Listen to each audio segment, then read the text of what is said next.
Hello everyone, welcome back to my new and another video. তো আজ মা করছে এখানে চাল কুমড়ো পাতা দিয়ে শীতলের বড়া। খুব ভালো হয় খেতে আর খুব ভালো লাগে। তো এখানে হলো পেঁয়াজ, রসুন আর লঙ্কা পেস্ট, আর এখানে শীতলগুলো ভালো মতো ধুয়ে নিয়েছে আর চাল কুমড়ো পাতাগুলোকে ভালো মতো ধুয়ে রেখেছে। তো এখন দেখো এখানে পাতাগুলোকে মানে বড় পাতা হলে দুটা দিলেই মানে হয়ে যায় মোটামুটি।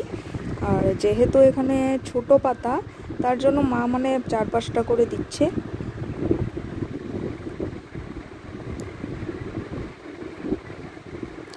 এই রেসিপিটা মানে ফেমাস একটা রেসিপি, খুবই ভালো হয় খেতে।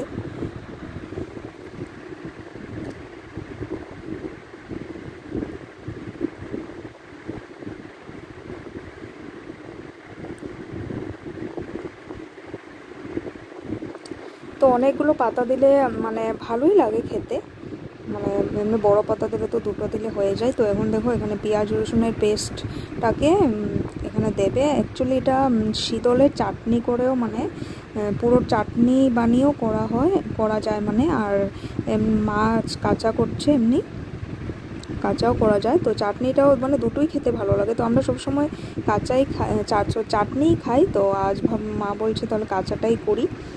তো এখানে দেখো মশলাগুলো দিয়ে দিচ্ছে। আর এটা গ্যাসের থেকে উনুনে মানে বেশি ভালো হয়, মাটির উনুনে। তো এখানে দেখো মশলার উপরে এখানে একটা করে শীতল দিয়ে দেবে, তার উপরে আবার মশলা দেবে।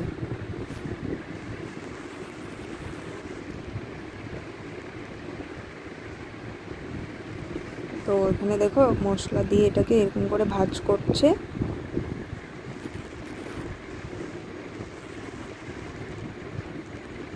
এরকমই হয়ে গেছে। তো এখন আরেকটা বানাবে।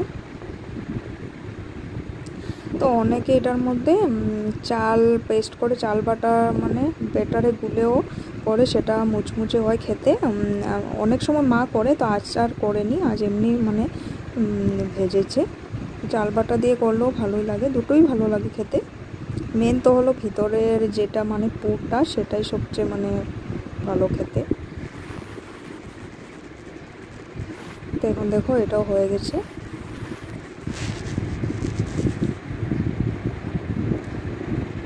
আমার মা মাছের চাটনিটাও খুব টেস্ট করে। আমার মাছের চাটনির রেসিপিটা আমার চ্যানেলে দেওয়া আছে, তোমরা চাইলে দেখে নিতে পারো।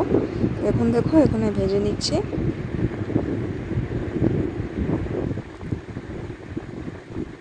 তো ভিডিওটা কেমন লেগেছে তোমরা কমেন্ট করে জানাবে।